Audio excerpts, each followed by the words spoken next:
Amir Temur aytadilar.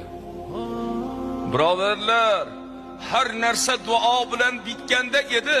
Hazrat payg'ambarimiz qo'llariga qurol olmasdilar degan so'zlari bor. Temurboy shunaqa gaplari bor. Hamma narsa duo bilan bitsa payg'ambarimiz qo'llariga qurol olmadi. Xullas, mana shu urushda bir badbaxt kofir payg'ambarimizni so'yil bilan uradi, to'qmoq bilan uradi. Dubulg'alarini temiri qiyshayib muborak yuzlarini yirtib kirib tishlarini sindiradi. O'shani chandig'i o'ng tomondagi, chap tomondagi, o'ng tomondagi lablarining ustidagi chandiq qisqa tarixi. Haybar degan g'azot bo'lgan ekan. Haybar. Bu g'azotni boshlanib ketishiga Yahudiy qavmlar payg'ambarimizni va sahobalarni sulhga chaqirishgan, muzokaraga. Muzokara paytida payg'ambarimiz alayhissalatu vassalomga beriladigan ovqatni, sahobalarga beriladigan ovqatni zaharlab berishgan ekan, qarang. O'sha paytda bor ekan zaharlab odamni o'ldirish. Haligi zaharlangan ovqatni yegan sahobalar al-hol shahid bo'lishgan ekan, o'sha joyda olamdan o'tishgan ekan. Payg'ambarimiz haligi ovqatni og'zlariga solsalar, Hazrat Jibroil "Tashang ya Rasululloh, ovqat zaharlangan." Shunda Hazrat Rasulullohning o'ng lablariga mana shu chekkasiga tegib qolgan ekan. Hazrat sahobiy aytadilar.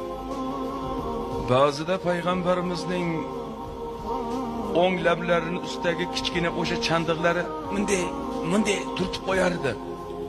Nuqul o'sha voqea esimga tushardi deydilar. Ketida aytadilar. Payg'ambarimizning muborak boshlari katta, ulkan edi. Hazrati payg'ambarimizning muborak sochlari quloqlarini yumshog'iga tushib turar edi. Shetda Shahmatul Uznayhi degan payg'ambarimizning muborak sochlari quloqlarini yumshog'iga tushib turar edi. Hazrati payg'ambarimizning soqollari ko'ksilarda to'xtagan edi. Qisqa soch bilan soqollardagi gaplar. Sahobalar aytadilar. Bir kuni Hazrati Rasululloh sallallohu alayhi vasallamning soch bilan soqollardagi oqni sanay boshladik. Gaplarni qarang. Soch bilan soqollardagi oqni sanay boshlashibdi. 11 tadan oshmadi degan hadisni keltirganlar. 11 tadan oshmadi. Birodarlar, payg'ambarimiz haqlaridagi bu fikrlar payg'ambarimizni yoshlari 60 ga yaqinlashayotganlarda aytilgan gaplar bu. Ana qaranglar, mana uni.